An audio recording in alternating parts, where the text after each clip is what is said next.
안녕하세요. 지금부터 한국회계기준원 KIFRS 지리회신 교육을 시작하도록 하겠습니다. 저는 홍연선 수석연구원입니다. 그리고 네, 저는 서보민 책임연구원입니다. 네, 저는 배현재 선임연구원입니다. 오늘 저희는 올해 반기까지 수행한 최근 9건의 지리회신 내용을 준비하였습니다. 그렇지만 1시간 남짓한 시간에 개별 지리에 대한 배경 및 상황을 이해하고 왜 이런 결론에 도달했는지 완벽히 이해하는 것은 어려울 것 같습니다.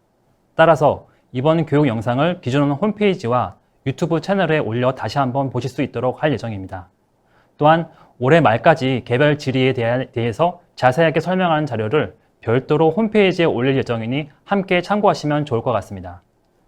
또한 작년 2020년 KIFRS 지리회신 교육 영상 자료는 이미 제작되어 저희 홈페이지나 유튜브 채널을 통해서 보실 수 있으니 참고하시기 바랍니다. 그리고 이번 교육 대상 지리회신과 관련하여서 궁금하신 사항이 있으시면 저희한테 올려주시고 저희가 답변을 드리도록 하겠습니다. 이어서 간단한 유의사항을 하나 말씀드리도록 하겠습니다. 공인회계사 연수시간을 인정받으시려면 강의가 종료된 후 꼭 웨비나 나가기 버튼을 눌러주셔야 합니다. 그럼 첫 번째 교육부터 시작하도록 하겠습니다.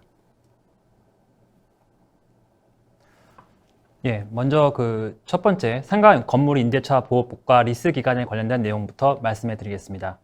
배경을 먼저 설명해 드리면은 회사는 리스 이용자이고요. 그다음에 상가 건물을 임차를 하고 있는데 해당 임차 계약은 상가 건물 임대차 보호법이 적용됩니다.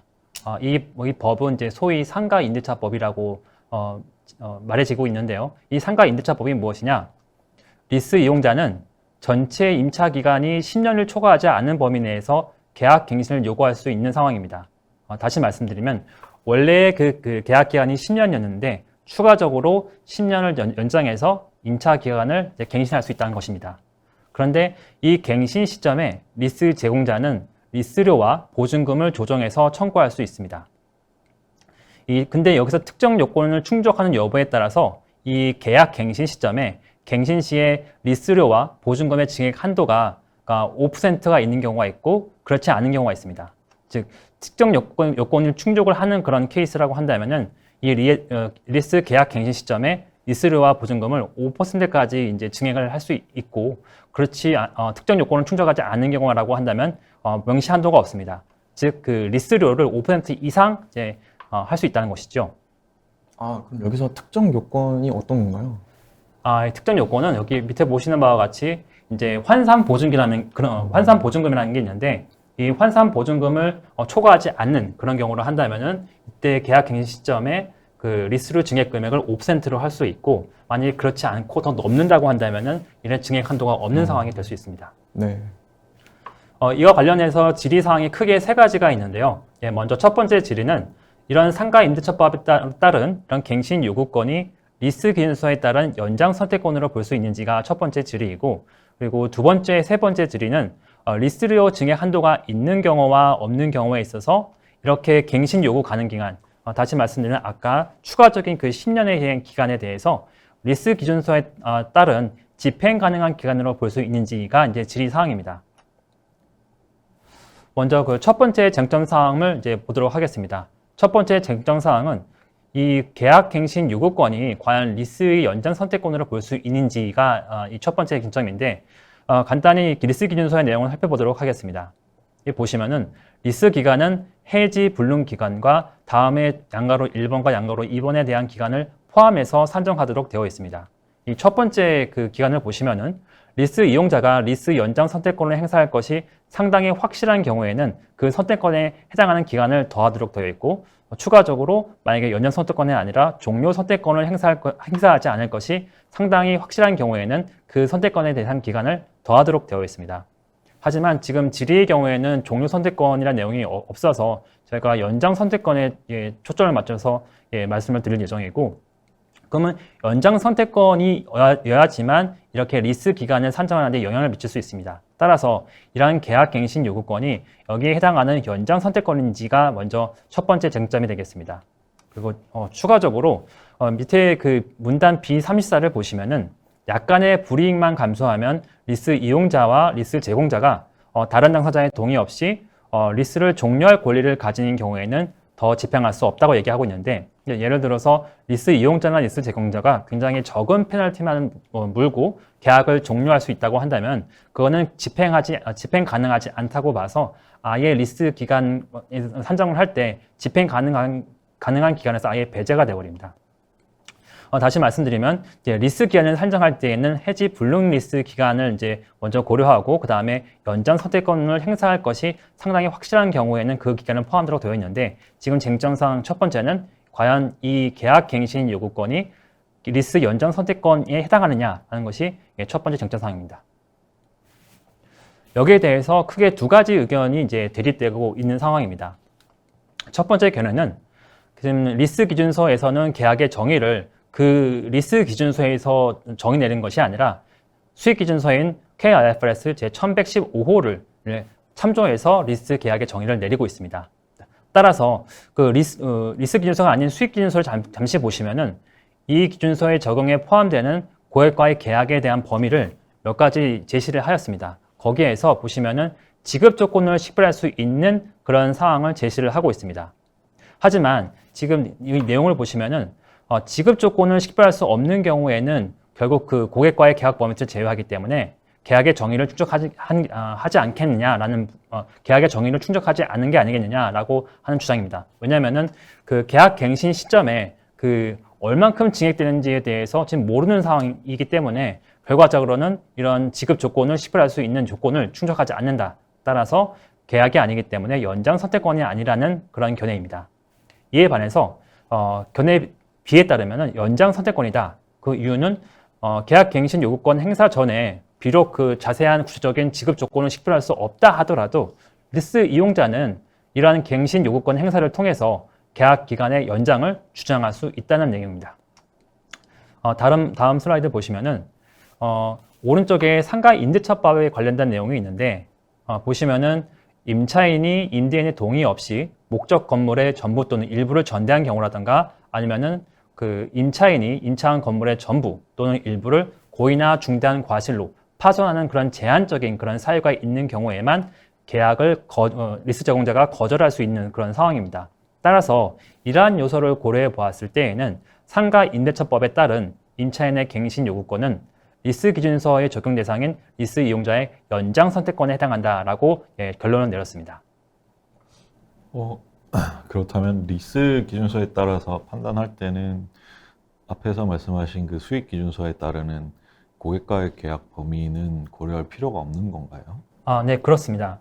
여기 보시면은 이거는 그 리스 계약, 그러니까 리스 계약의 정의를 얘기하기보다는 그러니까 수익 기준서를 적용할 때 그 수익 기준서의 적용 범위에 포함되는 계약의 범위를 얘기하는 거고 있는 것이지 그러니까 계약의 정의 자체를 설명하고 있지 않기 때문에 리스 계약의 정의는 이것만 고려하면 될 것입니다.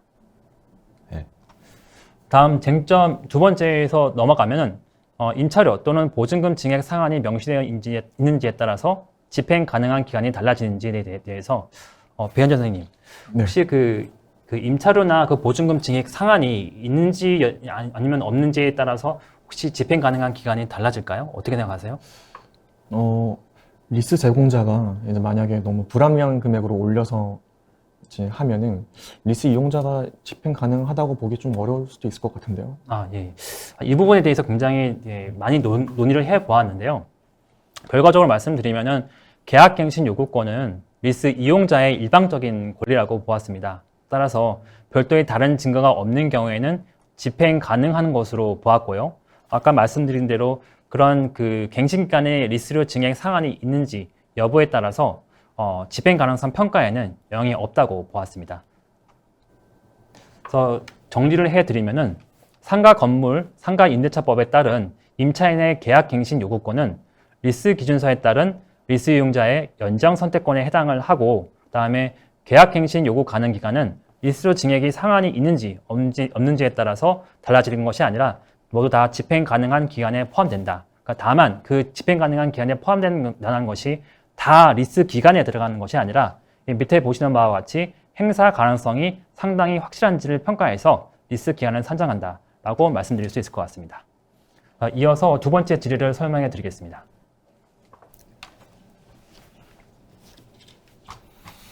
네, 두 번째 질의 설명드리겠습니다. 손실배상금과 과태료가 영업비용인지 영업의 비용인지에 대해서 물어본 건이었습니다.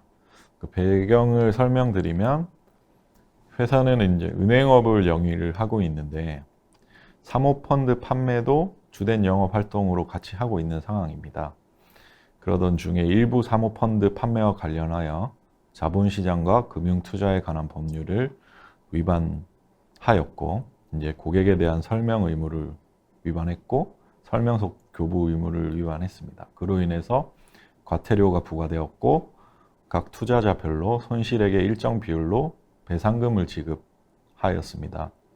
이러한 상황에서 회사가 투자자에 대한 손실배상금과 과태료를 영업의 비용으로 분류해야 되는지, 영업 비용으로 분류해야 되는지에 대해서 질의를 하였습니다. 그래서 IFRS에서는 특정한 비용들이 영업 비용인지 영업의 비용인지에 대해서 구체적으로 규정을 하고 있지 않기 때문에 이제 이때 참고할 수 있는 것은 회계기준 적용 의견서 12-1을 참고할 수 있습니다. 이에 따르면 영업 수익이나 영업 비용은 기업의 주된 영업 활동으로부터 발생한 수익과 비용으로 한다라고 정의되어 있습니다.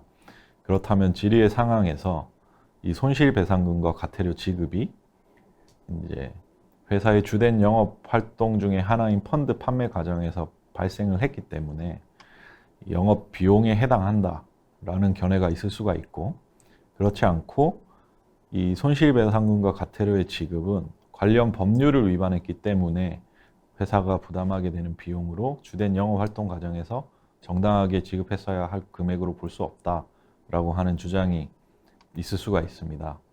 그렇다면 이 비용의 성격을 어떻게 판단해야 할까가 이슈일 텐데요.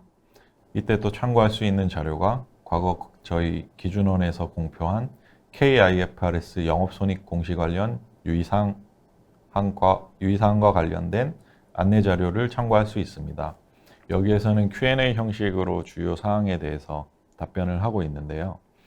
이제 회사의 매출이나 매입과 관련된 소송에서 발생되는 손익은 항상 주된 영업 활동과 관련되는 것으로 보아서 영업 손익에 포함해야 하냐라는 물음에 소송이 표면적으로 매출이나 매입과 관련되어 있다는 이유만으로 해당 손익을 주된 영업 활동에서 발생된 것으로 단정할 수는 없다. 구체적인 조건과 사실에 비추어 개별적으로 판단해야 한다라고 답변하고 있습니다. 그렇다면은 소송 관련 손익 중에서 이런 그 영업 손익에 포함되는 것은 어떤 게 있을까요? 예를 들어서 죄송합니다.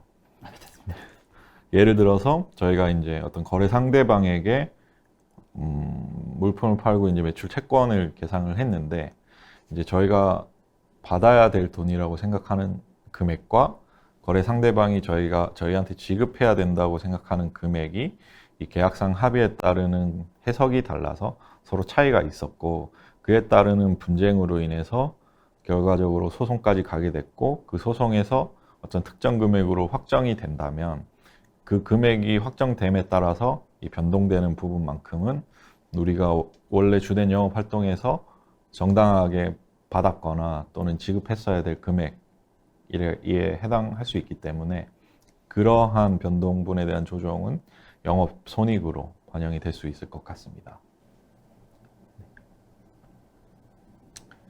그래서 질의의 결론을 정리를 하면 이 질의건에서는 이 해당 불완전 판매로 인해서 투자자에 대해서 지급한 손실배상금 그리고 과태료는 모두 영업의 비용으로 분류하는 것이 타당하다라고 결론을 내렸습니다.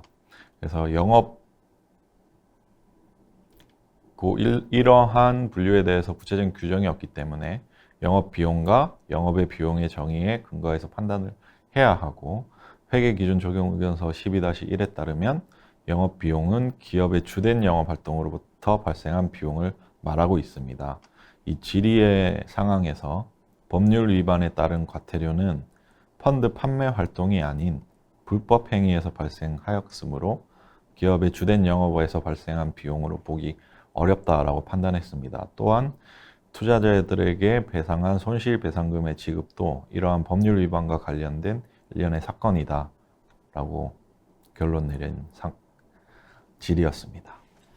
그렇다면은 지금 여기 나와 있는 손실배상, 그러니까 배상금, 그다음에 과태료 이런 부분이 사실 법률 위반이나 불법 행위에서 발생한 것이기 때문에 주된 영업 활동에서 발생한 것이 아니고 따라서 영업 손익이 아니라 영업의 손익으로 분류를 해야 한다 그런 말씀이 되는 거죠? 네, 네, 맞습니다. 알겠습니다.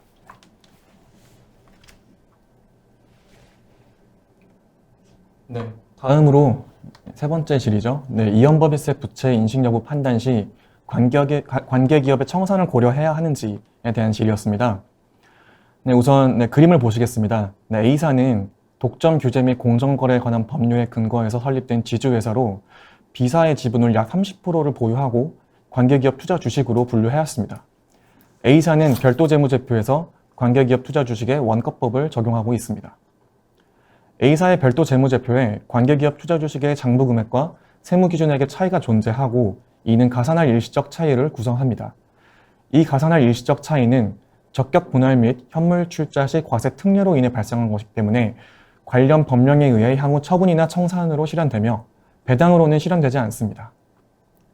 네, A사는 공정거래법에 따라서 20% 미만으로 B사의 지분을 보유할 수 없기 때문에 해당 관계기업 투자 주식을 처분할 수 없으며 처분할 계획도 없습니다. 네, 이때 A사의 별도 재무제표에서 1012호 문단 39를 적용하여 관계기업 투자에 대한 이연법인세 부채 인식 여부를 판단할 때 관계기업의 청산도 고려해야 하는지에 대한 질의였습니다. 그러면 IFRS 1012호 문단 39가 무슨 내용인가요? 네, 이제 문단 39는 이제 기본적으로 종속기업이나 관계기업 투자 주식에 대한 이연법인세 부채 인식 여부에 대해서 설명하고 있고요. 근데 이제 어떤 경우에 인식이 면제될 수 있는지를 설명하고 있는데 이 부분에 대해서는 뒤에서 다시 설명드리도록 하겠습니다. 네, 우선 가산할 일시적 차이가 무엇이냐부터 보겠습니다. 네, 일시적 차이란 이제 재무제표상 금액과 세무 기준액의 차이가 있을 텐데요. 네, 이제 그게 나중에 미래에 과세소득 결정 시 가산할 금액이 되면 가산할 일시적 차이입니다. 근데 이러한 가산할 일시적 차이가 있으면 일반적으로 모든 가산할 일시적 차이에 대해서 이연법인세 부채를 인식하도록 하고 있습니다. 하지만 기본적으로 종속기업이나 관계기업에 대한 투자 주식은 문단 39를 따르도록 하고 있습니다. 따라서 먼저 문단 39에서 규정한 내용이 무엇인지 살펴보고 다음으로 일반적으로 가산할 일시적 차이가 관계기업 투자 주식이라면 향후에 어떻게 소멸되는지를 한번 보겠습니다. 네, 문단 39입니다.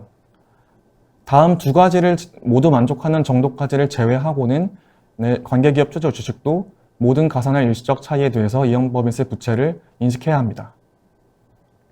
보시면 일시적 차이 소멸 시점에 대해 통제를 할 수 있거나 향후에 소멸하지 않을 가능성이 높다면 인식을 하지 않을 수 있는데요. 이 부분에 대해서 두 가지 견해가 있을 수 있습니다. 관계기업의 청산도 일반적인 소멸 방법으로 소멸 방법 중 하나이기 때문에 고려를 해야 한다라는 의견이 있을 수 있고요. 청산은 고려하지 않는다라는 의견이 있을 수 있습니다. 네, 과거 저희 해석위원회 자료나 저희 기준원의 질의해신 자료를 보면요. 일시적 차이의 소멸 방법으로 자산의 장부 금액을 회수하는 방법으로 배당 이외에 매각과 청산을 제시하고 있습니다. 따라서 관계기업 투자 주식에 대해 가산할 일시적 차이는 청산, 배당, 매각 등으로 소멸되며 이를 통제할 수 없다면 이연법인세 부채를 인식해야 할 것입니다. 그렇다면은 지금 오른쪽에 나와 있는 그림과 같이 만약에 모든 가산할 일시적 차이에 대해서는 원칙적으로는 이연법인세 부채를 다 인식을 해야 하는데 네. 만약 투자자 입장에서 만약 해당되는 가산할 일시적 차이의 소멸 시점을 만약에 통제할 수 있고 통제할 그런 능력이 있고 두 번째는 예측 가능한 미래에 그 소멸하지 않을 거라는 그런 상황이라고 한다면은 두 가지 요건을 충족하는 경우에만 제한적으로 이연법인세 부채를 인식하지 않도록 하는 것이죠. 네, 맞습니다. 그래서 관계기업의 청산까지 회사가 보통 통제하는 경우는 많지 않을 텐데요. 그래서 관계기업 투자 주식에 대해서는 이연법인세 부채를 인식하는 경우가 좀 더 많을 것 같습니다. 네, 논의 결론입니다. 네, 다시 말씀드리면 관계기업에 대한 투자 자산과 관련해서 발생하는 가산할 일시적 차이는 통상적으로 관계기업으로부터의 배당, 그리고 관계기업 투자 자산의 처분, 그리고 청산 등을 통해서 소멸될 수 있습니다. 회사가 관계기업에 대한 투자 자산을 처분할 계획이 없더라도 이를 통제할 수 없다면 이연법인세 부채를 인식해야 할 것입니다. 네, 이상입니다. 이어서 네 번째 질의 내용을 다루도록 하겠습니다. 네 번째 질의는 별도 재무제표에 관련된 내용입니다. 먼저 배경을 보시면은 회사는 하나의 부동산 중에서 일부분은 자기가 사용하고 나머지 부분에 대해서는 종속기업 등에 임대를 하고 있는 상황입니다. 그리고 회사 사용분과 이제 그 임대를 주는 부분이 있는데 각각 거의 같은 비율로 지금 같은 비율로 이제 사용하는 상황이고, 그 다음에 이런 회사는 부분 임대 부동산을 투자 부동산 기준서에 따라서 임대 수익이나 시세 차익을 얻기 위한 목적이 아니라 그 피투자자 회사에 대한 어떤 적극적인 경영 참여라든지 종속기업 관리 목적으로 보유한다고 주장을 하고 있는 상황입니다. 여기서 맨 마지막 그 배경 내용이 가장 중요한데, 경제적 이유와 영업 기밀 유지를 위해서 부분 임대 부동산을 분리해서 매각할 의도가 회사는 없는 상황입니다. 이런 상황에 있어서 그 밑에 그 질의 내용을 보시면은 부분 임대 부동산의 매각을 법률 등에서 제한하지는 않지만 회사가 이 임대한 부동산에 대해서 분리 매각할 의도가 없는 경우에 이 부분을 별도 재무제표에서 투자 부동산으로 분류를 해야 하는지가 이제 질의 사항입니다. 쟁점 첫 번째는 이제 분리 가능함을 판단할 때 기업의 의도를 고려해야 하는지인데, 먼저 그 관련된 투자 부동산에 대한 내용을 간단히 살펴보도록 하겠습니다. 문단 10을 보시면은 여기 부분별로 분리하여 매각할 수 있으면 각 부분을 분리하여 회계 처리한다는 내용이 있습니다. 그렇다고 한다면은 부분별로 분리하여 매각할 수 있다고 한다면은 각 부분을 분리해서 회계 처리하는데, 과연 이런 판단을 어떻게 할 것인가가 이제 여기의 핵심 내용입니다.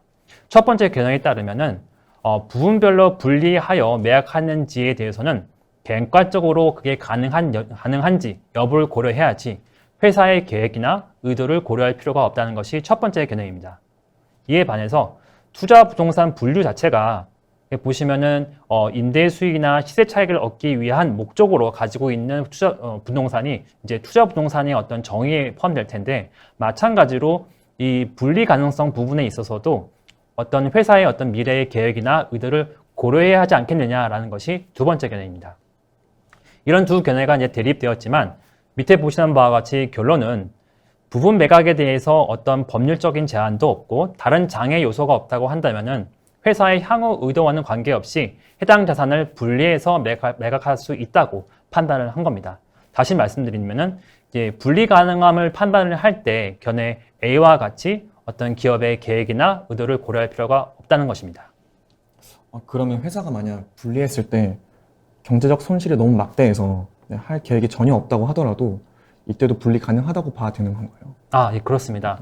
이 결론에 보시는 바와 같이, 그러니까 회사가 미래에 어떤 경제적 이유 때문에 그런 의도나 계획이 있다 하더라도 이 분리 가능성에 대한 판단은 객관적으로 이게 법률에도 어떤 제한사항이 있는지를 고려하는 것이지 회사의 계획이나 의도는 고려할 필요가 없다고 이해하시면 될 것 같습니다. 그리고 그 두 번째 쟁점은 종속회사 등 관리를 위한 임대가 관리 목적에 포함되는가라는 것입니다. 만약에 회사가 부동산을 가지고 있다고 했을 때 부동산은 여기 아래와 같이 세 가지 중에 하나의 분류로 비속이 됩니다. 그러니까 여기 보시면 유형자산, 투자부동산, 재고자산 이렇게 세 가지가 있는데, 오른쪽에 보시는 바와 같이 모든 부동산은 이러한 유형자산, 투자부동산, 재고자산 중에서 오직 하나의 기준서를 적용하게 됩니다. 먼저 그 투자부동산을 중심으로 보실 텐데요. 여기 보시면은 임대 수익이나 시세 차익 또는 둘 다를 얻기 위해서 소유자가 보유하거나 리스 이용자가 사용권 자산으로 보유하고 있는 부동산의 경우에는 투자부동산으로 분류를 하는데, 단 두 가지 예외 사항이 있습니다. 그러니까 첫 번째 예외 사항은 재화의 용역이 생산이나 아니면 관리 목적으로 사용하는 경우에는 투자부동산이 아니라 이제 유형자산으로 분류해서 이제 처리를 할 테고, 그리고 또 하나는 통상적인 영업 과정에서 이 부동산을 이제 부동산 자체를 판매하는 업을 한다라고 한다면은 그때의 경우에도 투자부동산이 아니라 재고자산으로 이제 분류를 하게 됩니다. 그 기준서에서 유형자산으로 분류되는 그 기준에도 타인에 대한 임대라는 기준이 있고 투자부동산에서도 임대 수익 뭐 이런 말을 하고 있는데 네. 이게 두 개 차이가 어떤 건가요? 아, 예, 좋은 질문, 죄송합니다. 좋은 질문입니다. 죄송합니다. 예. 여기 보시면은 예를 들어서 그 부동산에 대해서 임대 수익을 얻기 위한 목적으로 한다면은 투자 부동산에 분류가 될 텐데 예를 들어서 차량을 임대해 주는 그런 경우라고 한다면은 투자 부동산이 아니라 이제 유형자산으로 분류가 될 수 있는 것입니다. 쟁점 두 번째 아까 말씀드린 대로 그러면 이런 종속 회사들 등에 대한 관리를 위한 임대가 관리 목적에 포함되느냐? 왜냐하면은 이 관리 목적에 포함되는 경우라고 한다면 유형자산으로 분류가 될 텐데 죄송합니다. 유형자산으로 분류가 될 텐데 과연 유형자산으로 분류를 해야 하느냐라는 것을 다루고 있습니다. 결론적으로 말씀을 드리면은 별도 재무제표 작성 관점에 있어서는 현재 부분 임대 부동산을 임대에 사용하고 있기 때문에 관리 목적에 사용한다고 볼 수 없다. 따라서 그 유형자산이 아니라 투자 부동산을 분류를 해야 한다라고 말씀드릴 수 있겠습니다.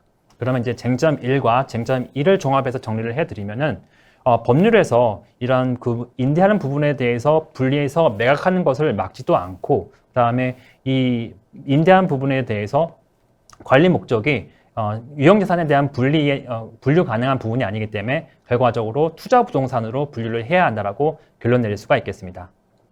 아까 내용을 다시 말씀드리면은 지배기업이 종속회사 등의 부동산의 일부를 임대하고 임대한 부분을 나머지 부분과 분리해서 매각하거나 금융리스로 제공하는 것에 대해서 법률 등에서 제한하고 있지 않다고 한다면은 별도 재무제표에서는 그 임대 부분에 대해서는 투자 부동산으로 분류하는 게 맞겠다라고 이해하시면 될 것 같습니다. 다음은 다섯 번째 질의에 대해서 설명해 드리도록 하겠습니다.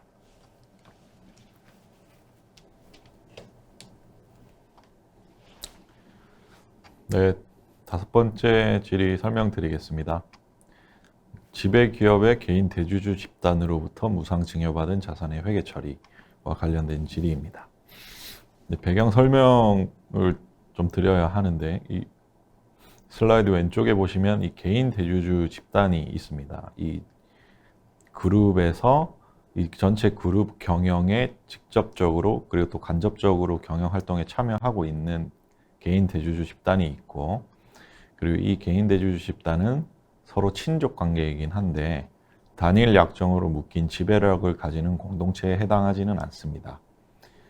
그리고 이 P사를 지배하고 있지는 않고 P사는 S사를 지배하고 있는 상황입니다. 그리고 이 A사에 대해서는 지분을 개인 대주주 집단이 30% 지분을 가지고 있고 P사가 15% 지분을 가지고 있는 상황입니다. 따라서 이 A사에 대해서 연결 재무제표를 작성하는 주체는 없고 P사만 A사 주식을 금융자산으로 인식을 하고 있는 상황입니다. 이때 이제 이 개인 대주주 집단이 이 S사 경영 실적 악화에 따르는 경영 책임을 다하기 위해서 본인들이 보유하고 있는 이 A사 주식 30% 중 20%를 무상으로 증여를 했습니다.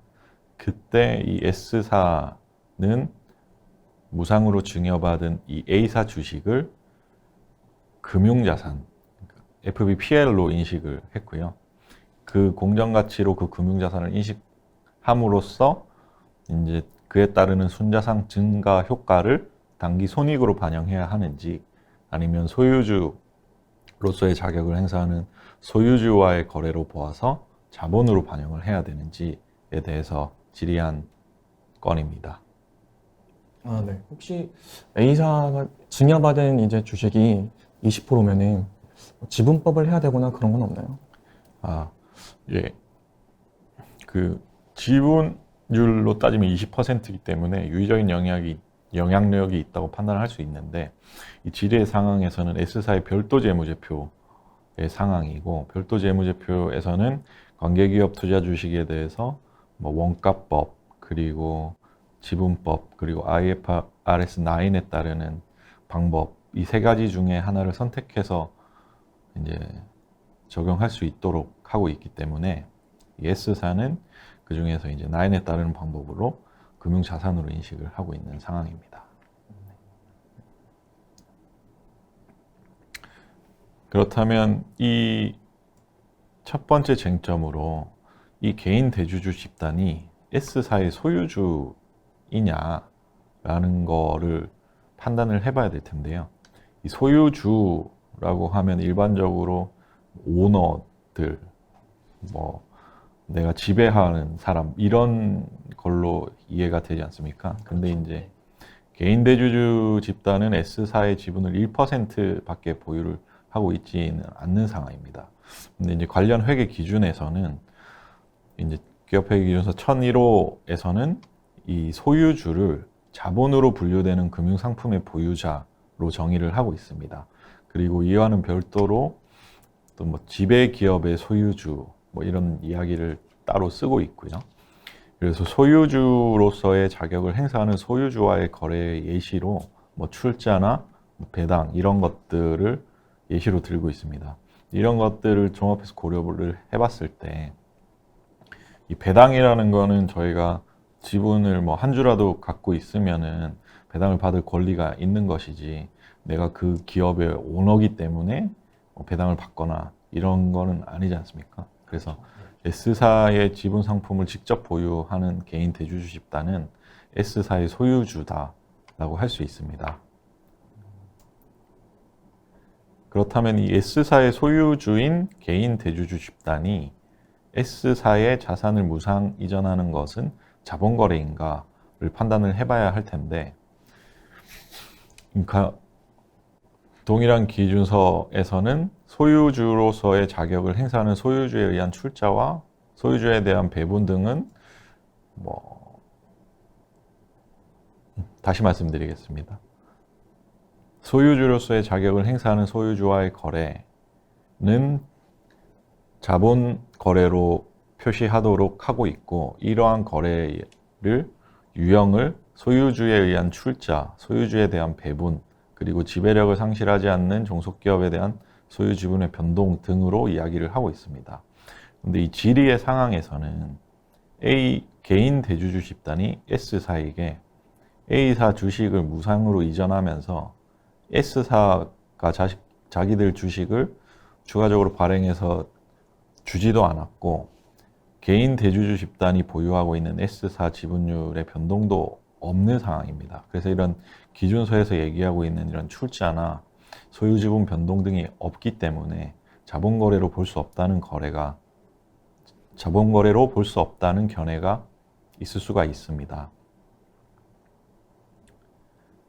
그렇지만 이 자산을 무상으로 이전을 하는 데는 그 이유가 있을 거지 않습니까? 근데 그래서 그거를 살펴보면 이 S사가 개인 대주주 집단이 S사에게 A사 주식을 무상 증여하는 거래의 경제적 실질은 개인 대주주 집단이 S사에게 A사 주식을 현물 출자를 하고, 그와 동시에 그룹 대주주의 책임을 다하기 위해서 현물 출자로 받은 그 S사 주식을 불균등 무상 감자를 한 걸로 볼 수 있다라는 견해가 있습니다. 그렇기 때문에 이거는 자본거래에 해당한다라는 견해가 있을 수 있고, 두 견해를 논의를 했을 때 거래의 경제적 실질을 고려했을 때 주식의 무상 이전 거래의 효과는 출자 후 감자와 실질적으로 동일하므로 자본거래로 반영하는 것이 적절하다라고 결론이 난 상황입니다. 네. 그럼 결론에 좀 궁금한 게 있는데요. 그 견해 B를 보면 이제 그룹 대주주의 책임, 이런 역할, 이런 경제적 실질이 유사한 거래에 대해서는 그럼 전부 다 자본거래로 볼 수 있다, 이렇게 볼 수 있는 건가요? 네, 제가 설명을 드리려고 그룹 대주주의 책임을 다하기 위해서 이런 표현을 썼는데, 이런 요건을 기준서에서 요구를 하고 있는 건 아니고, 기준서에서는 이제 소유주와의 거래에 해당을 하면 이제 자본거래로 표시한다라고 되어 있기 때문에 이런 대주주로서의 책임이 꼭 필수 조건은 아니라고 생각하시면 될 것 같습니다. 그러면 소유주의 자격으로서의 거래라는 것이 네, 그런 맞습니다. 말씀이신 거죠? 네. 네네. 그래서 결론을 다시 한번 말씀드리면 S사의 별도 재무제표에서 소유주인 개인 대주주 집단으로부터 무상으로 증여받은 주식에 대해서는 자본거래로 회계 처리해야 된다. 그래서 기준서 1001호 재무제표 표시에서는 소유주를 지분상품으로 분류되는 금융상품의 보유자로 정의를 하고 있고, 질의에서 개인 대주주 집단은 S사의 지분을 직접 보유하고 있을 뿐만 아니라 S사의 지배기업, 아까 P사였죠. 네. P사의 지분을 간접적으로 P사 지분을 통해서 S사의 지분을 간접적으로도 보유를 하고 있는 상황입니다. 그래서 이러한 사실과 상황을 종합적으로 고려해 볼 때 질의의 무상증여 거래의 경제적 실질은 소유주로서의 자격을 행사하는 소유주에 의한 출자, A사 주식의 현물 출자와 그룹 대주주의 자격으로 참여한 불균등 감자거래가 결합된 것으로 볼 수 있다. 그렇기 때문에 자본거래로 반영하는 것이 타당하다라는 게 결론입니다. 이상입니다. 네. 다음 질의를 설명드리겠습니다. 네. 별도 재무제표에서 종속기업 투자 주식을 신설 종속기업에 매각한 후에 콜옵션을 보유하고 있을 때 회계 처리에 대한 질의였습니다. 네, 우선 배경부터 보시겠습니다. 네, 그림을 보시면 이제 SPC는 회사가 종속기업 B의 투자 주식을 매입하기 위해 설립된 투자 목적 회사로 PEF와 회사의 종속기업 A가 2020년에 체결한 계약에 따라 지분을 출자하여 설립하였습니다. 회사는 동일한 날짜에 종속기업 B의 투자 주식을 전량 매도하면서 해당 투자 주식에 대해 콜옵션을 보유하는 계약을 SPC와 체결하였습니다. 별도 재무제표에서 종속기업 B의 투자 주식을 회사는 원래 이제 원가법을 적용해서 인식하고 있었습니다. 그리고 회사는 콜옵션에 내재된 잠재적 의결권이 실질적이라고 판단해서 매각 후에도 종속기업 B에 대해 지배력을 가진다고 판단하고 SPC와 종속기업 B를 연결실체에 포함하였습니다. 이런 경우에 회사가 별도 재무제표에서 종속기업 B의 투자 주식 제거 여부를 판단하기 위해 적용할 기준은 무엇이고 해당 기준을 적용하면 제거 요건을 충족하는지에 대해 질의를 하였습니다. 두 가지 견해가 있었습니다. 네, 보시면 종속기업 투자 주식이기 때문에 1110호를 적용해서 현재의 소유권을 따져봐야 한다. 이제 이런 견해가 있었고요. 다른 의견으로는 별도 재무제표에서 명확한 기준이 없기 때문에 회계 정책을 개발할 수 있을 것이고 그 개발은 1109호나 1110호, 1115호 등이 있을 수 있다라는 의견이 있었습니다. 네, 오른쪽을 보시면 별도 재무제표 기준서에서 원가법에 대한 회계 기준이 부재한 상태입니다. 네, 문단 10에서는 기본적으로 종속기업에 대해서 회계 처리하는 방법을 말하고 있지만 여기서 원가의 정의가 무엇인지 설명하지 않고 있고 원가법을 적용했을 때 어떤 제거에 대해서 어떤 규정을 적용해야 하는지에 대해서 말하고 있지 않습니다. 따라서 저희 결론은 1008호를 적용해서 회계 정책을 개발해야 한다라고 결론을 내렸습니다. 네, 그렇다면 어떻게 회계 정책을 개발하느냐를 볼 수 있을 건데요. 1008호를 보시면 내용상 유사하고 관련되는 회계 논제를 다루는 한국채택국제회계기준의 규정을 우선 고려하도록 되어 있습니다. 그래서 이제 이 거래가 어떤 특성을 가지는지 볼 수 있을 건데요. 네, 보시는 바와 같이 별도 재무제표에서 종속기업 투자 주식에 대한 회계 처리 방법이라는 점을 고려해 보면 원가법 이외의 방법인 1109호나 1028호를 적용할 수 있을 것이고 고려해 볼 수 있을 것이고요. 다음으로는 원가에 대해 정의하지는 않지만 원가를 정의하는 다른 기준서, 예를 들어 유형자산, 무형자산, 투자부동산 등을 참고할 수 있을 것입니다. 그래서 1016호 유형자산을 보면 유형자산 제거 시 1115호의 통제 이전 여부를 고려하도록 하는 점을 고려해 볼 수 있을 것입니다. 네, 따라서 결론은 회계정책을 개발할 때 1109호, 1028호, 1115호 등의 제거 규정을 참고할 수 있겠다라는 결론이 내렸습니다. 네, 그럼 저의 논의 결론을 다시 정리해서 말씀드리겠습니다. 우선 이 질의는 종속기업 B의 투자 주식을 매각한 후에도 회사가 SPC와 종속기업 B에 대해서 지배력을 여전히 보유하고 있다는 점을 전제로 했습니다. 이 경우에 별도 재무제표에서 원가법을 적용한 종속기업 투자 주식을 회사가 다른 종속기업에 매각한 후에도 여전히 지배력을 보유하고 있는 거래에서 투자 주식 제거 여부를 판단할 기준이 별도 재무제표에 없습니다. 따라서 회사는 1008호에 따라서 회계 정책을 개발할 수 있으며 이때 다음과 같이 세 가지를 고려할 수 있을 것입니다. 1028호를 고려해서 현재의 소유권 요구 사항을 볼 수 있을 것이고요. 1109호를 적용해서 금융자산의 제거 규정을 또 볼 수 있을 것이고 마지막으로 1115호를 적용해서 통제 이전 여부를 판단해 볼 수도 있을 것입니다. 이처럼 개발한 회계 정책에 따라서 회사의 투자 주식 제거 여부를 판단해야 하고 거래의 경제적 실질이 정확하게 반영될 수 있도록 모든 사실과 상황을 종합적으로 고려를 해야 할 것입니다. 이 질의 같은 경우에는 이 질의를 한 건에 명확하게 규정을 하고 있는 기준서가 없으니까 회사가 정책 개발을 하고 어떤 것들을 참고할 수 있다 뭐 이렇게 안내가 된 질의인 거네요. 맞습니다. 회사가 이제 회계 정책을 개발할 수 있을 것이고요. 개발하고 나면 이제 그 회계 정책에 따라서 제거 여부를 판단할 수 있을 것입니다. 예를 들어서 1115호를 적용한다고 본다면 회사가 콜옵션이 실질적이라고 판단을 했다는 가정하에 그러면 통제가 이전되지 않았을 것이기 때문에 제거할 수 없겠다라는 결론을 내릴 수도 있을 것입니다. 네, 이상입니다. 네, 이어서 7번째 P2P 금융업 회계처리 질의에 대해서 말씀드리도록 하겠습니다. 먼저 배경을 말씀을 드리면은 회사는 온라인 플랫폼을 통해서 불특정 다수의 투자자로부터 자금을 모집하고 이를 이제 차입자한테 대출을 해주고 수수료를 받는 P2P 금융업을 영위하고 있습니다. 회사는 차입자와 투자자로부터 플랫폼 이용 대가로 수수료를 수취를 하고 회사는 고액 또는 중과실의 규책 사유가 없는 한 투자자한테 원리금 수취권에 대한 손실을 보전하지 않습니다. 이 얘기가 어떤 얘기냐면 회사가 만약에 투자자로부터 100원을 받고 그다음에 그 100원을 가지고 차입자한테 빌려주는 상황입니다. 형식상으로 보면은 차입자와 회사가 거래 상대방이 되어서 회사는 100원을 빌려주고 차입자는 그에 대해서 원금과 이자를 포함해서 110원만큼 회사한테 넘겨주고 회사는 그 110원을 투자자한테 넘겨주는 그런 모델입니다. 다만 그 차입자가 만약에 그 원금과 이자인 110원을 이제 갚지 못하는 그런 상황이라고 한다면은 회사는 거기에 대해서 투자자한테 이러한 손실을 보전하지 않은 그런 계약 조건입니다.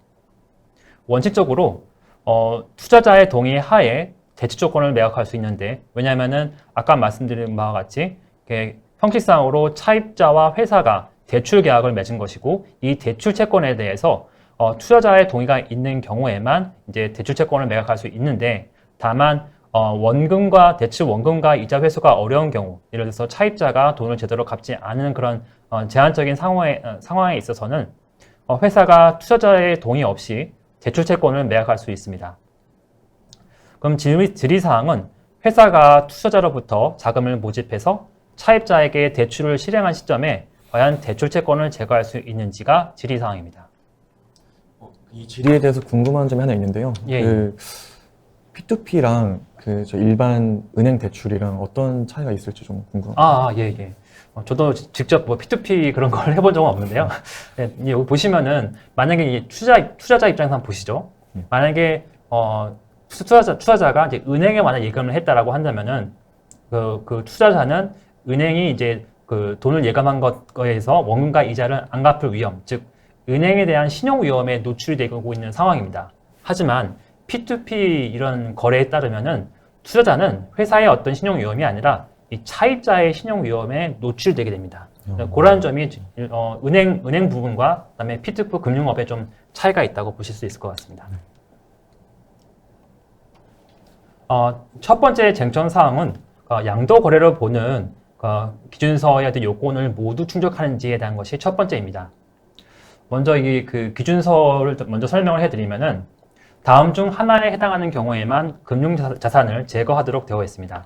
첫 번째 경우는 금융자산의 현금 흐름에 대한 계약상의 권리가 소멸한 경우일 텐데 여기 보시면 차입자하고 회사가 이제 대출 계약을 맺은 상황이기 때문에 형식상으로는 회사가 차입자로부터 현금 흐름에 대한 권리, 즉 그 대출 채권에 대한 그런 권리를 행사할 수 있는 상황입니다. 따라서 계약상의 권리가 소멸된 경우에 해당이 안 되고 그러면 두 번째 경우 문단 3.2.4와 3.2.5에 따라서 금융자산을 양도하는 요건을 충족하고 거기에 더해서 제거의 요건을 충족하는 경우에는 그 금융자산을 제거하도록 되어 있습니다. 그걸 간단하게 그 왼쪽으로 보시면은 현금 흐름에 대한 계약상의 권리가 소멸되지는 않았습니다. 하지만 이러한 금융자산을 제거하기 위해서는 첫 번째, 양도 거래에 대한 조건을 먼저 충족을 해야 하고 그 다음에 제거 요건을 충족을 해야 합니다. 이 질의에서 가장 중요한 그 내용은 이 양도 거래에 과연 해당할 것이냐라는 것이 이제 중요한 부분인데 추후 또 설명을 해드리겠습니다. 그리고 금융자산의 양도는 아까 여기 3.2.4에 대한 내용이 여기 바로 아래에 있는데 첫 번째 케이스는 해당이 안 되고 왜냐면 아까 말씀드린 바와 같이 회사가 이제 대출 채권에 대한 권리가 있는 상황이기 때문에 계약상 그 권리를 양도하는 것은 아니고 즉 금융자산의 현금 흐름에 대한 현금 흐름을 수취할 계약상의 권리는 보유하고 있는 상황입니다. 다만 문단 3.2.5에 대한 조건을 충족할 것이냐라는 것이 여기 쟁점 사항입니다. 다음 슬라이드 한번 보시죠. 보시면은 그 3.2.5는 과연 무슨 얘기를 하고 있느냐라고 말씀을 드리면 이 세 가지 요건을 모두 충족하는 경우에는 양도 거래를 보겠다라고 설명이 나와 있습니다. 거기에 대해서는 크게 세 가지 조건을 제시를 하고 있는데요. 첫 번째 조건을 보시면은 최초 자산에서 최종 수취인 여기서는 이제 투자자가 되겠죠. 투자자한테 지급할 금액에 상응하는 금액을 회수를 하지 못하는 경우라고 할 경우, 회수하지 못하는 경우에 그 금액을 최종 투자자한테 지급할 의무가 없다. 이 얘기는 만약에 아까 그 말씀드린 케이스에서 차입자가 그 원금과 이자인 110원을 만약 갚지 않았다라고 해서 회사가 그 금액을 투자자한테 보상을 해야 하느냐, 그게 해당하지 않는다는 것입니다. 따라서 첫 번째 요건은 충족할 수 있다고 볼 수 있겠습니다. 두 번째 조건은 좀 나중에 보고 세 번째 조건부터 먼저 보겠습니다. 세 번째 조건은 양도자는 최종 수취인, 여기는 투자자가 되겠죠. 투자자를 대신해서 회사원 현금을 중요하게 지체하지 않고 최종 수취인에게 지급할 의무가 있다라는 조건인데, 그러니까 회사가 만약에 차입자가 이제 원금과 이자를 만약에 회사한테 지급을 하는 경우에 재투자를 하지 않고 바로 이제 투자자한테 돈을 보내줄 수 있겠다라는 그런 조건입니다. 세 번째 조건도 계약에 따라서 충족할 수 있겠죠.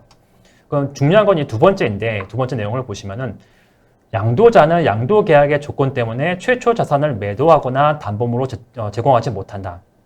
이 두 번째, 세 번째 조건은 결과적으로 양도 자산에 대한 경제적 효익, 미래 경제적 효익을 통제하느냐, 통제하지 않느냐에 대한 부분인데, 여기서는 최초 자산, 이 경우에는 이제 대출 채권이 되겠죠.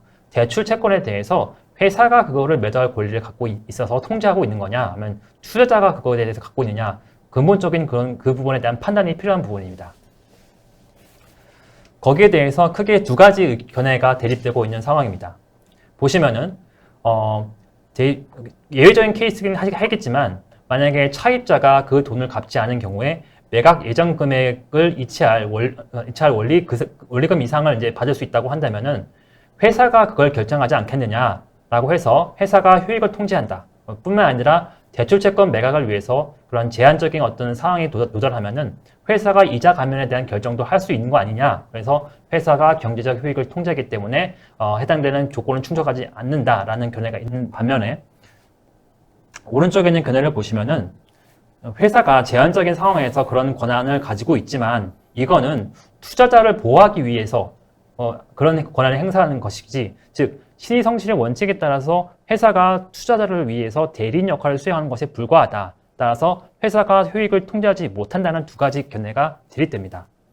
결론은 이 견해 A와 B가 다 있지만 회사가 이런 그 모든 사실과 상황을 고려해서 판단이 필요하다고 사실 판단 사항이라고 결론을 내리는 상황입니다. 그러면 두 번째 쟁점은 만약에 첫 번째 쟁점에서 양도 거래라고 판단을 하는 경우에 과연 금융자산의 제거 요건은 충족하는지에 대한 내용입니다.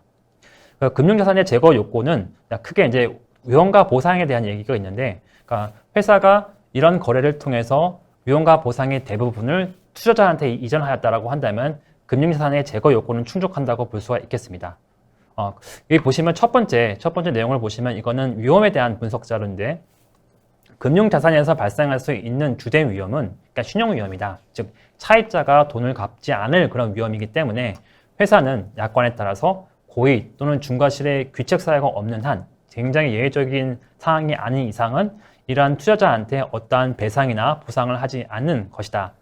그리고 두 번째, 근데 이번엔 그 위험이 아니라 효익 측면을 보면은 회사가 금융자산을 매각해서 얻을 수 있는 경제적 효익이 실질적이지 않고 결과적으로 그 관리 수수료를 받는 거에 불과하다고 판단한다고 한다면은 실질적인 금융자산의 경제적 효익은 회사가 아니라 투자자한테 이전할 수 있는 것으로 보여지는 것이 아니냐라는 부분입니다. 이건 역시 결론은 투자자의 금융자산에 대해서 위험과 보상을 대부분 이전하였는지에 대해서 종합적인 판단이 필요하다라고 결론 내렸습니다.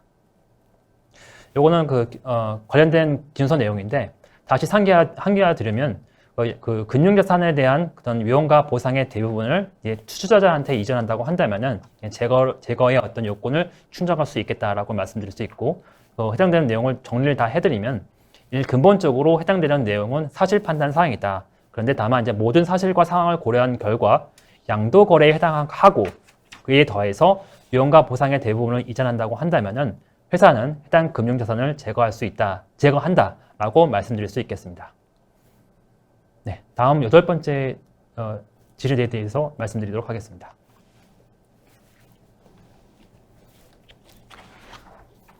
네, 다음 질의 말씀드리겠습니다. 실무에서 이런 고민들 많이 하실 것 같은데요. 별도 재무제표에서 종속기업 투자지분 손상과 관련된 이슈입니다. 배경을 설명드리면 A사, 질의대상 회사가 2018년에 B사, 그리고 2019년에 C사와 D사 지분을 각각 취득하고 지배력을 획득했습니다. 그리고 연결 재무제표에 영업권을 계상을 한 상황이고요. 회사는 이 각각의 종속기업을 하나의 현금 창출 단위로 식별을 했고 그 관련된 영업권을 각 종속기업 현금 창출 단위로 배분을 하였습니다. 2019년 연결재무제표 작성 시에 영업권 손상 검토를 수행했고 그 결과 종속기업 B, C, D에 각각 배부된 영업권에 대해서 모두 각각 손상차손을 인식을 했습니다.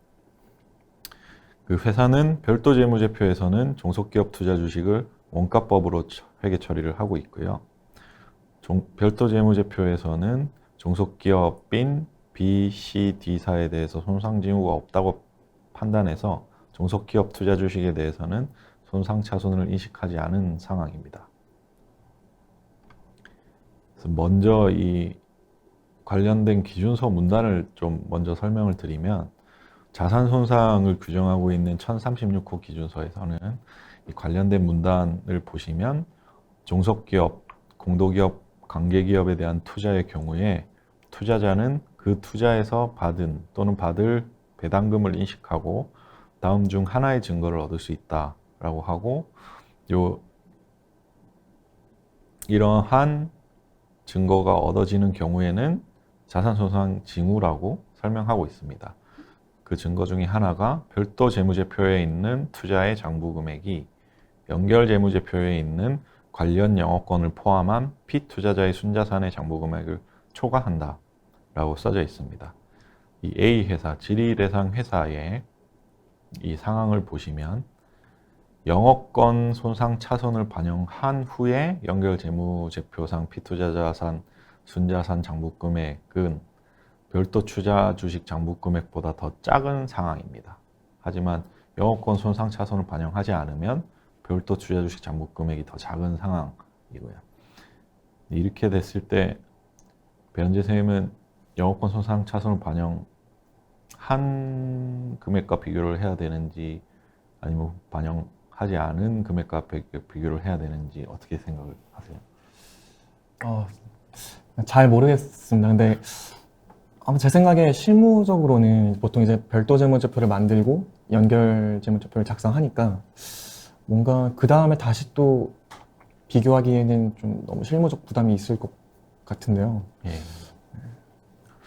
그렇게 저도 생각이 됐었었는데요. 근데 저희가 별도 재무제표와 연결 재무제표가 작성되는 순서는 별도 재무제표, 그 다음 연결 재무제표 이렇게 작성이 되겠지만 그 재무제표가 확정이 되는 거는 아마 동시에 확정이 될 거고 재무제표 이용자 측면에서도 별도 재무제표와 연결 재무제표를 같이 동시에 활용을 하게 되니까 이 영업권 손상 차손을 반영한 한 후의 순자산과 별도 투자주식 장부 금액을 비교를 하는 게 타당할 거라고 판단이 됩니다. 그런 경우에는 질의 대상 회사 A는 여기에서 말하고 있는 케이스에 해당을 하고 있는 상황인 거죠. 근데 질의 대상 회사가 질문을 한 것은 종속 기업에서 배당금을 받은 적이 없는 경우에도 2036후 문단 12-8 가를 적용해야 하는가? 방금 설명드린 요 자산 손상 징후를 적용해야 되는가? 관련 문단을 질문을 했고요. 두 번째로 종속기업 투자에 대해 연결재무제표의 손상 결과가 별도 재무제표의 손상 결과와 다를 수가 있냐? 다시 말해서 회사가 연결재무제표에서 피투자자의 순자산 장부금액의 손상 차손을 인식하더라도 별도 재무제표에서 종속기업 투자 주식에 대해서는 손상 차손을 인식하지 않을 수 있느냐를 물었습니다. 그래서 첫 번째 질문과 관련해서 종속기업에서 배당금을 받은 적이 없는 경우에 관련 문단을 적용해야 하는지에 대해서는 이제 두 가지 견해가 나뉘겠죠. 그래서 그 기준서 문단의 문구 그대로 배당금을 받은 또는 받을 경우에만 손상징후로 적용을 하는 것이지 받지 않으면 이 관련된 문단을 적용하지 않는다라고 하는 견해가 있고, 그렇지 않다. 문단 12에서는 자산 손상 징후를 검토하기 위해서 고려해야 되는 최소한의 요소를 열거한 것뿐이지 이 그 문구 그대로 배당금을 받은 경우만으로 한정하는 것은 타당하지 않다라는 견해가 있을 수가 있습니다. 그렇다면 이 기준서 관련 문단이 왜 만들어졌는지를 좀 살펴봐야 할 텐데요. 이건 기준서 1027호 별도재무제표의 결론 도출 문단 BC 18에서 20까지의 그 내용을 찾아볼 수 있습니다. 그래서 좀 설명을 드리면 이 별도 재무제표 원가법 정의가 삭제되면서 투자자가 종속기업이나 공동기업 또는 관계기업으로부터 배당금을 별도 재무제표에서 수익으로 인식을 하게 되었고, 그에 따라서 투자자가 별도 재무제표에서 그 피투자자로부터 받는 이 배당금을 수익으로 인식을 하고 투자 주식에 대한 아무런 조정을 하지 않기 때문에 별도 재무제표에서 그 투자 주식이 과대 표시될 수 있는 위험이 있다고 판단했고, 그래서 이러한 경우에 투자자가 관련 투자 자산의 손상 검사를 요구해야 된다라는 취지로 요 문단 12-8가를 만든 거라고 이해할 수 있습니다. 그래서 이 논의에 따르면 1036호 문단 12-8은 종속기업에서 받은 또는 받을 배당금을 인식한 투자자가 그 투자자에 대해 손상을 검토할 때 고려하는 징후 중에 하나다라는 게 결론이고, 이 질의 대상 회사 A 같은 경우에는 배당금을 받지 않았기 때문에 이 문단에 따라서는 손상 징후를 식별할 수 없는 상황입니다. 그렇다면 질의 두 번째에서 회사가 연결재무제표에서 피투자자의 순자산 장부금액의 영업권 손상 차손을 인식을 했는데 별도 재무제표에서 종속기업 투자 주식의 손상 차손을 인식하지 않을 수 있느냐를 물어본 상황입니다. 사실 이제 별도 재무제표와 연결 재무제표에서의 손상 결과는 사실 뭐 현금 창출 단위가 동일한지 안 한지부터 시작해서 같을 수도 있고 다를 수도 있습니다. 근데 이 질의의 상황에서는 이 연결 재무제표랑 별도 재무제표에서 회사가 그 종속기업 투자 지분을 동일한 현금 창출 단위로 식별을 한 상황이었고, 연결 재무제표 영업권 손상 검사 시에 이 사용한 정보들, 예를 들어서 이제 현금 흐름의 감소라든지 뭐 성장률의 감소, 뭐 이런 것들, 그리고 영업권에 대한 손상 결과 그 자체, 이런 것들이 기업회계기준서 1036호 자산손상기준서 문단 12에서 14에서 제시하고 있는 손상징후에 해당한다고 보아야 합니다. 따라서 회사는 별도 재무제표에서도 해당 종속기업 투자 지분에 대한 손상검사를 수행해야 한다라는 게 이 질의의 회신이었습니다. 네, 드디어 이제 마지막 질의입니다. 네, 회사가 고객이 포함된 연결 실체 내 다른 기업의 신주인수권 부여 시 회계 처리에 대한 질의입니다. 네, 우선 현황부터 보시겠습니다. 회사는 19년 1월 A사와 제품 공급 계약을 체결하고 A사에 회사 제품을 공급하였습니다. 회사는 A의 지배회사인 X사와 전략적 제휴관계를 맺고자 20년 7월 회사의 신주인수권을 X사의 종속회사인 B사의 조건부로 매각하는 계약을 체결하였습니다. A사는 제품의 유통 및 거래를 담당하는 회사이고요. B사는 이제 지주회사로 지분투자 활동 위주로 담당을 하고 있습니다. 지배회사인 X사가 A사랑 B사를 모두 보유하고 있지만 A사와 B사는 서로 직접 지분을 보유하고 있지는 않습니다. 해당 신주인수권 매각대금의 지급 의무는 B사가 신주인수권을 행사하기 전까지 유예되기 때문에 원래 행사 가격에 매각 금액을 더한 조정된 행사 가격으로 신주인수권을 부여한 상황과 실질적으로 동일하다라는 판단을 했습니다. 신주인수권은 특정 스케줄, A사가 회사에게 매출채권에 대한 대금을 지급하는 스케줄이 있는데요. 그 스케줄에 따라 각 가격 조건이 달성될 때 법적 소유권이 B사에게 이전되게 됩니다. 이때 회사는 다음과 같은 질의를 하였습니다. B사가 여기서 1115호상 고객이 될 수 있는지를 물어봤고 B사에 부여한 신주인수권을 인식 및 측정할 때 적용할 기준서는 무엇인지 질의를 하였습니다. 궁금한 사항이 하나 있는데 제가 네. 보통 신주인수권은 회사가 이제 뭐 이렇게 부여를 한다거나 이런 경우를 저는 통상적으로 이해를 하고 있는데 이 매각을 해서 매각 대금 지급 의무 이런 설명이 있으니까 사실 잘 모르겠어요. 네. 그럼 제가 예를 들어서 설명드리면요. 이제 매각 대금은 이제 100원이고 행사가가 400원인 경우입니다. 그런데 이제 회사 매각하는 시점에 100원을 지급하는 게 아니라 행사하는 시점에 100원을 지급하게 되거든요. 그래서 그러면 결국에 행사 시점에 회사가 지급하는 거는 이제 100원을 더해서 100원과 400원을 더한 500원이 되는 거죠. 결국에 행사 가격이 500원인 것과 상황이 동일하다. 이제 그렇게 이제 회사가 판단을 한 거고요. 이 부분은 이제 이 질의에서 전제 사항으로 들어간 부분입니다. 그래서 그러면 네. 신주인수권의 매각 대금은 사실 0이고 네. 행사 가격이 아까 500원이라는 말씀이신 거죠? 네, 맞습니다. 그럼 행사 가격이 500원인 신주인수권을 부여한 상황으로와 동일하다. 이렇게 이해하시면 더 좋을 것 같습니다. 감사합니다. 네, 그럼 먼저 1115호상 고객이 될 수 있는지를 먼저 보겠습니다. 견해 A로는 우선 1115의 고객이다. 왜냐하면 동일한 연결 실체 내에서 모회사 X의 계획 및 의도와의 모든 계약이 이루어졌기 때문에 B사도 고객이 될 수 있다라는 의견이 있을 수 있고요. 다른 의견으로는 고객이란 재환학 용역을 대가와 교환하여 획득하기로 기업과 계약한 당사자만을 의미하기 때문에 B사는 고객이 아니다. 고객은 A사만이다 라는 의견이 있을 수 있습니다. 네, 그래서 결국에 논의는 A사만이 고객으로 한정되느냐 또는 A사의 연결 실체까지 고객의 범위로 들어올 수 있는지를 질의한 것입니다. 네, 기준서 내용을 보면 고객이란 기업의 통상적인 활동의 산출물인 재환의 용역을 대가와 교환하여 획득하기로 그 기업과 계약한 당사자를 의미하고 있습니다. 따라서 이러한 계약의 당사자만이 고객이 될 수 있을 것이고 계약상 집행 가능한 권리와 의무를 보유해야 되기 때문에 B사는 고객이 되지는 않을 것입니다. 그러면 B사가 고객이 아니지만 B사에게 부여한 신주인수권이 고객에게 지급할 대가가 될 수는 없는지를 한번 검토해 보았는데요.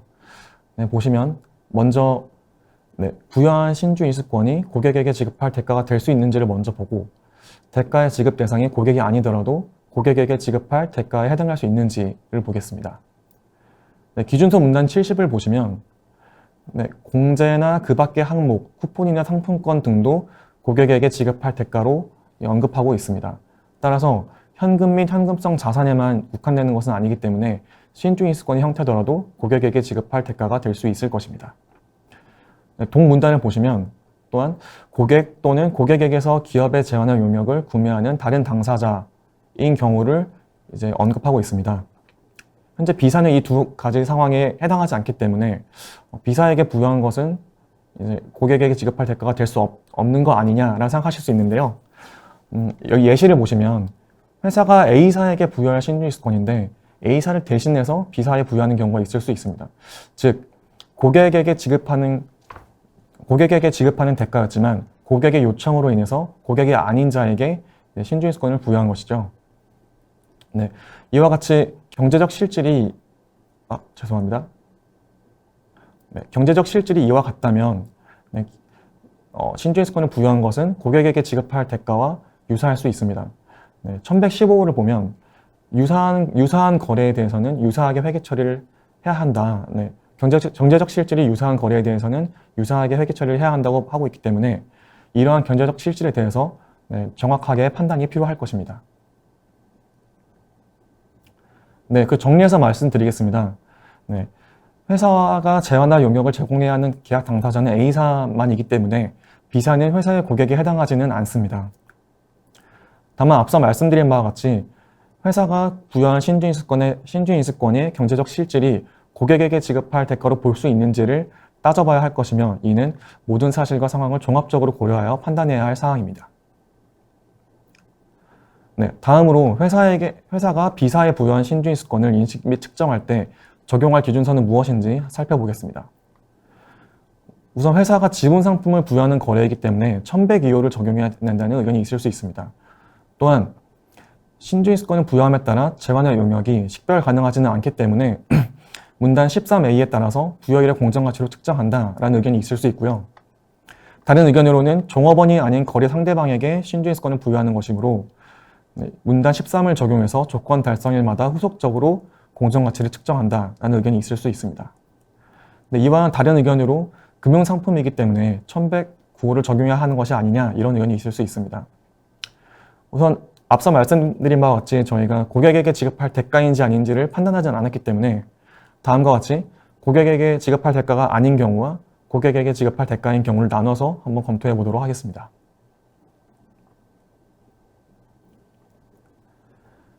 우선 1109호 금융상품을 보면 금융상품의 적용 범위를 보면 1102호 주식기준 보상에 해당된다면 1102호를 먼저 우선 적용한다라고 하고 있습니다. 따라서 1102호 주식기준 보상의 적용 범위에 들어오는지를 먼저 고려해야 할 것인데요. 특정하여 식별할 수 있는 재화나 용역이 없어도 다른 정황에 비추어 재화나 용역을 이미 제공받았거나 앞으로 제공받을 것이라고 볼 수 있다면 이 기준서를 적용한다라고 하고 있습니다.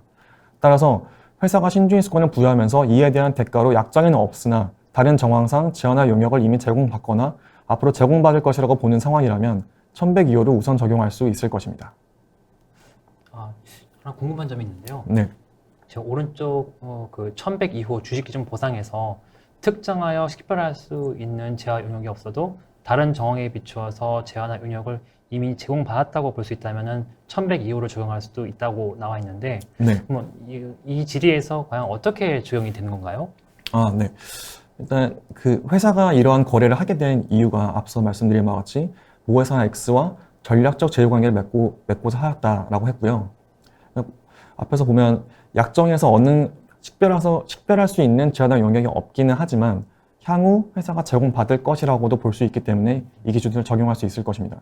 또한 기준서의 사례를 보면 이러한 적용 범위를 좀 폭넓게 해석을 하고 있거든요. 그래서 이런 케이스에도 충분히 적용될 수 있을 것이다 라고 보았습니다. 다음으로 부여한 신주인수권이 고객에게 지급할 대가인 경우를 보겠습니다. 1102호와 1115호를 보면 각 기준서의 적용 범위가 서로를 배제하고 있지 않습니다. 따라서 1115호를 우선 적용하는 방법을 고려해 볼 수 있고 1102호를 우선 적용하는 방법을 고려해 볼 수 있을 것입니다. 만약 1115호를 우선 적용한다면 고객에게 지급할 대가라고 판단한 경우에는 수익에서 차감을 할 것입니다. 다만 1115호에서는 기본적으로 신주인수권을 부여하거나 지급하는 상황에 대해서 설명하고 있지 않기 때문에 추가적인 인식 및 측정 방법에 대해서는 1008호에 대한 회계정책 1008호에 따라서 회계정책을 개발해서 1102호의 관련 규정을 참고할 수 있을 것입니다. 또한 1102호만을 우선 적용한다면 1102호에 따라서 인식 및 측정을 할 수 있을 것이고요. 고객에게 지급할 대가가 아닌 경우와 동일하게 비용과 자본으로 인식할 수 있을 것입니다. 그럼 정리해서 다시 말씀드리도록 하겠습니다. 고객에게 지급할 대가가 아닌 경우에는 회사가 그 거래의 대가로 식별되는 재환의 용역을 받을 약정상 권리가 없는 상황이더라도 다른 정황에 비추어 재환의 용역을 이미 받았거나 제공받을 것이라고 볼 수 있다면 1102호를 적용할 수 있고, 그렇다면 비용과 자본의 증가로 인식할 것입니다.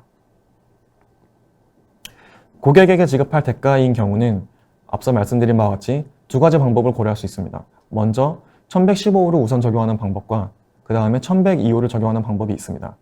1115호를 우선 적용한다면 고객에게 지급할 대가에 해당하는 경우에는 이제 수익에서 차감하고 자본의 증가로 인식할 수 있을 것입니다. 네, 1102호만을 적용을 하게 된다면 고객에게 지급할 대가에 해당하지 않는 경우와 동일하게 비용과 자본의 증가로 인식할 수 있을 것입니다. 네, 이상입니다.